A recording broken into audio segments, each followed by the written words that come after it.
Welcome back to Hidden Headlines, where we uncover the extraordinary stories lost to time. Today we're diving into one of history's most fascinating cultural fusions, the epic tale of Roman and Greek gods. Before Rome became the empire we know, before it adopted the colorful pantheon of Greek deities, these two mighty civilizations had their own unique gods. Each pantheon tells us something remarkable about the people who worship them. Think of it like meeting two branches, but differences once you look closer. The Greeks gave us gods who acted like immortal soap opera stars, full of drama and human flaws. The Romans, they preferred their deities more professional. So join me as we open this ancient divine drama to discover how these powerful beings shaped two of history's greatest civilizations. Let's uncover the hidden headlines of the ancient world. This creates an inviting tone, while setting up the key theme of cultural differences, and the metaphor of family branches helps viewers relate to the abstract concept of comparing pantheons. I'm going to turn your attention to my good friend Nigel. He will run you through all of these gods and their comparisons. Remember to subscribe if you haven't already, and if possible, share the video with someone you'd think would like it. You need to hear this if you're a mythology enthusiast. Jupiter versus Zeus, who's the ultimate king of gods. All right, mythology fans, let's dive into the ultimate divine showdown. On one side, we have Zeus, the Greek god of the sky, lightning and thunder, known for his mighty thunderbolt and, let's be honest, a bit of a messy love life. And on the other side, there's Jupiter, the Roman god, who's pretty much Zeus's twin brother from another mother. He's got the same thunderbolt and sky dominion, but with a Roman twist. Think of Jupiter as Zeus in a toga, maybe with a bit more discipline. But what's the difference, you ask? Well, Zeus is all about Mount Olympus, ruling over the Greek pantheon and keeping an eye on mortals with a dramatic flair. Meanwhile, Jupiter hangs out on Capitoline Hill, keeping ancient Rome in check, and let's face it, he's a bit more bureaucratic. So who's the real king of gods? It's a tough call. Zeus might be the original drama king, but Jupiter's got that Roman order. In the end, both are top-tier deities with epic stories to tell. Stay mythologically curious, and may your thunderbolts always strike true. Don't forget to like, subscribe, and hit that notification bell for more divine content.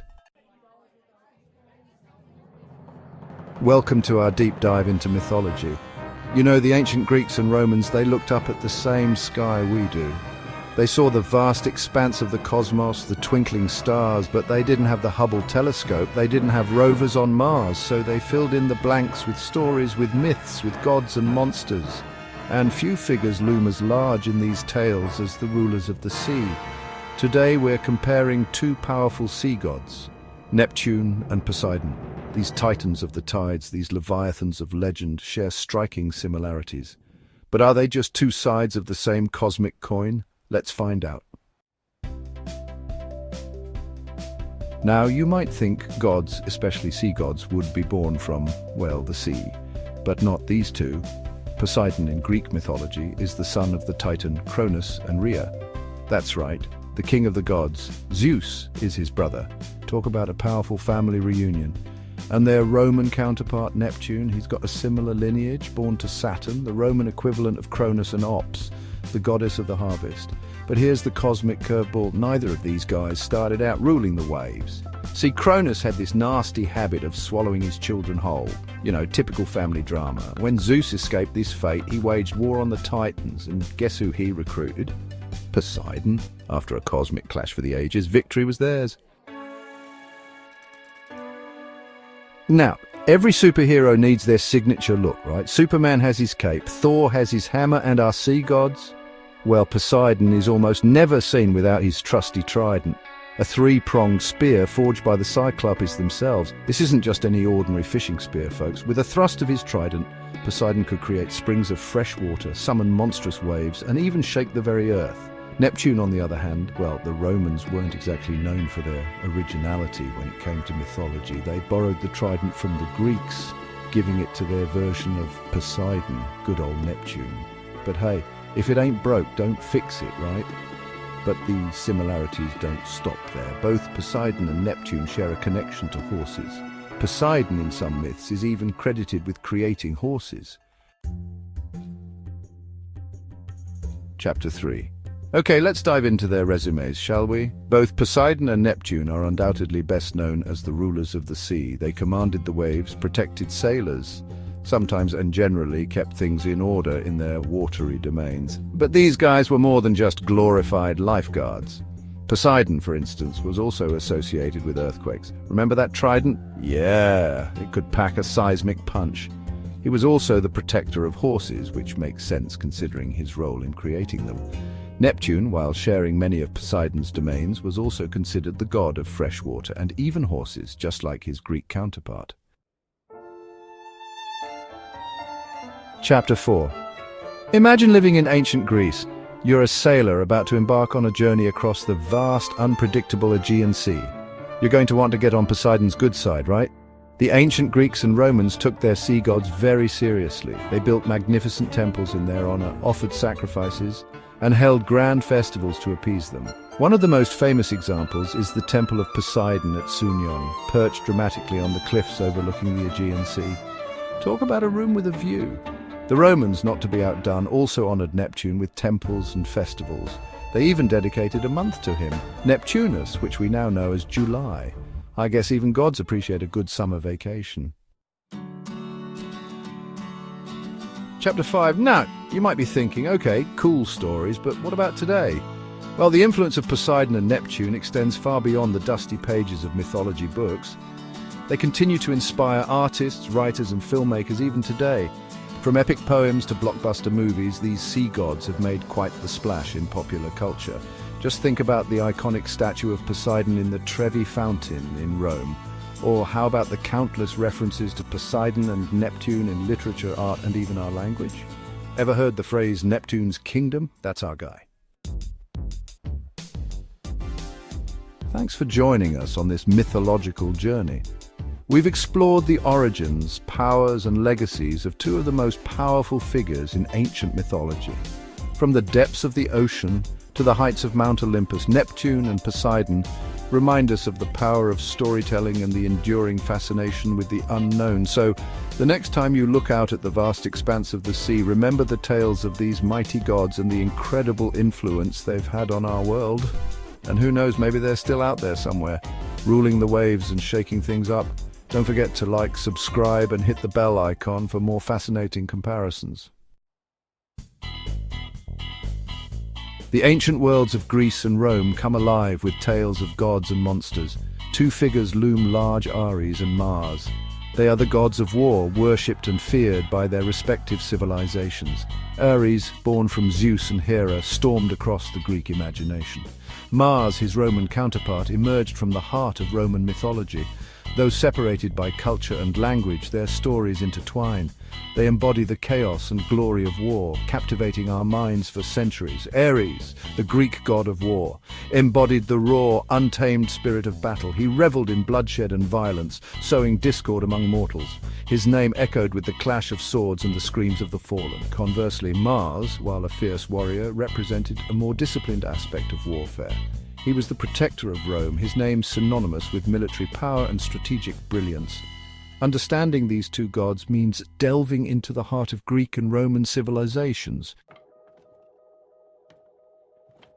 Ares in the Greek pantheon was often portrayed as a destructive force. He delighted in chaos and destruction, embodying the brutal reality of war without remorse. He was feared by mortals and gods alike. Even his own father Zeus expressed disdain for his bloodthirsty nature. Myths often depict Ares on the losing side of battles, his arrogance ultimately leading to his downfall. He was a force of nature, powerful yet unpredictable. Mars, in contrast, enjoyed a more favorable position within the Roman pantheon. He was revered as the father of Romulus and Remus, the mythical founders of Rome. This lineage cemented his place as a protector and a god, integral to Rome's destiny. Romans worshipped Mars as a god of courage and military prowess, seeking his favor before engaging in battle. He represented the disciplined, strategic mind necessary for victory. The contrasting personalities of Ares and Mars are reflected in the ways they were worshipped. Ares, feared for his volatile nature, received fewer temples and offerings compared to other major Greek gods. His worship was often characterized by rituals seeking to appease his wrath and avoid his destructive influence. His association with bloodshed made him a figure of fear and aversion, his name whispered with a mix of terror and respect. Mars, on the other hand, enjoyed widespread worship in Roman society. Temples dedicated to him were grand and imposing, reflecting his status as a guardian deity. The Romans celebrated him with elaborate festivals such as the Equiria and the Armilustrium, where they honored their military might and sought his blessing for future campaigns. His name resonated with pride and patriotism, embodying the martial spirit upon which Rome was built. Despite their differences, both Ares and Mars have left an enduring mark on Western culture. They embody the duality of war, the chaotic and destructive versus the disciplined and strategic. Their names continue to be invoked in literature, art, and popular culture, reminding us of the timeless fascination with the complexities of conflict. From the fearsome figure of Ares to the revered Mars, the gods of war offer a glimpse into the human experience of conflict. Their contrasting natures reflect the multifaceted nature of war itself, a force capable of both destruction and creation. As long as humanity grapples with the challenges of conflict, the myths of Ares and Mars will continue to resonate, reminding us of the enduring power of these ancient deities. Myths are like old friends. They tell stories about gods and heroes. These stories teach us about the world. They tell us about right and wrong. Myths help us understand life's big questions. They are exciting. Greek and Roman myths are very popular. We see them in art and literature. They inspire us even today. These myths are full of amazing characters, gods and goddesses with special powers. Some gods are similar in both cultures. Hermes is a Greek god.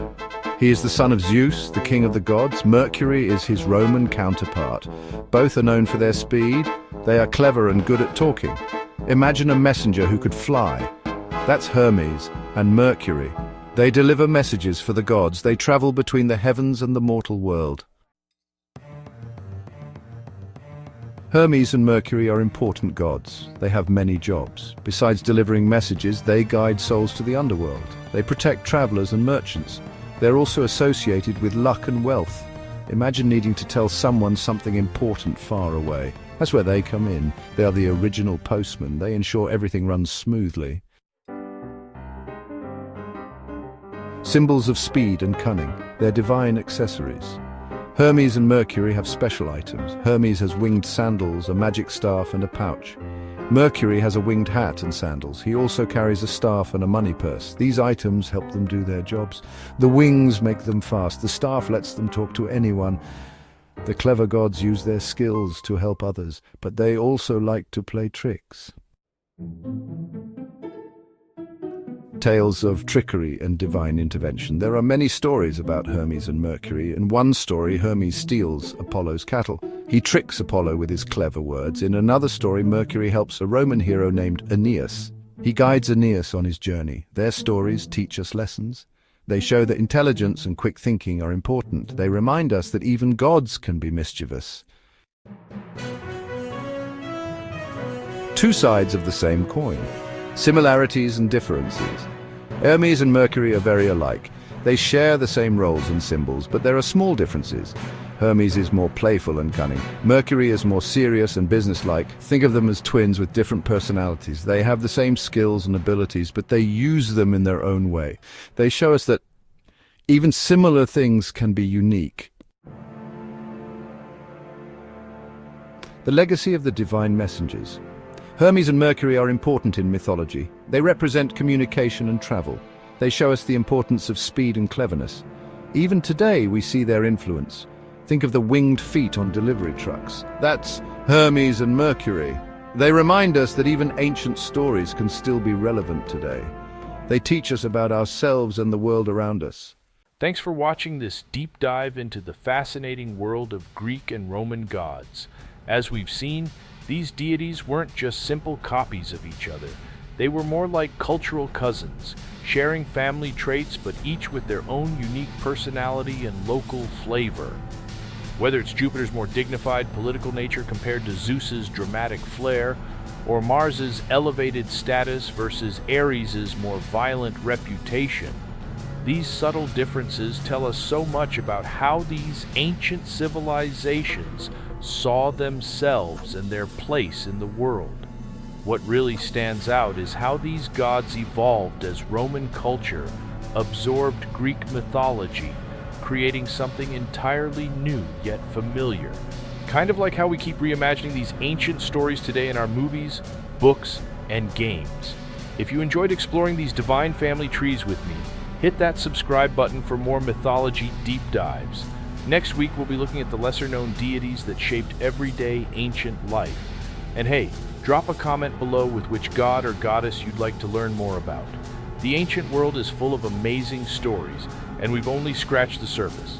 Until next time, this is Hidden Headlines, reminding you that even gods had their family drama.